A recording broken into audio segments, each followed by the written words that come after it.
Hallo. Ja, seit heute gibt es uns ja nur noch zu Hause und privat oben ohne, also ohne Gesichtsmaske, will das heißen. Aber ist ja gut. Ich mache damit, ich finde das gut, weil je schneller dieser Corona-Driss vorbei ist, desto besser, oder?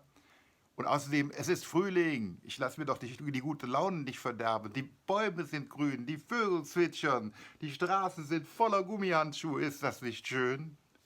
Ah, selbst wenn mir jetzt beim Spazierengehen ein Vogel auf den Kopf kackt, denke ich mir, sieh's positiv, sei froh, dass Elefanten nicht fliegen können. Und ich meine, es gibt ein paar Leute, die finden diese Jahreszeit natürlich allerdings besonders atemberaubend.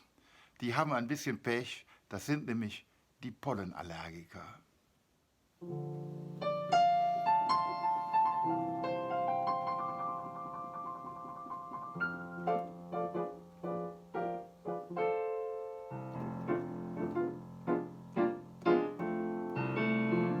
Ich han sikkert morgen een naast die erschjuk, die Augen voll Tränen, da wird mij laat verrückt.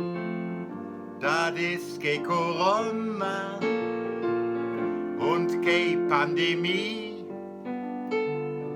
dat is nur mijn alle, Driss Polle alle je. Nee, wat kratzt mijn Hals, fies. Rot ist die Nas, weil ich ständig nies. Der Finster blieb zurück, weil ich mich nicht verdrühr. Denn fliehe die Polle, Jon ich nicht für de Dür.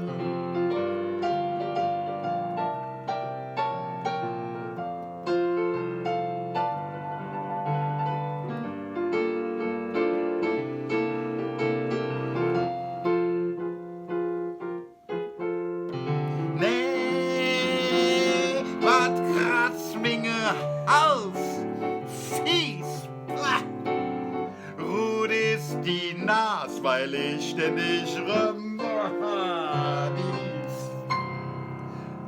De Finster blieb zurück, weil ich mich nicht verdrühr.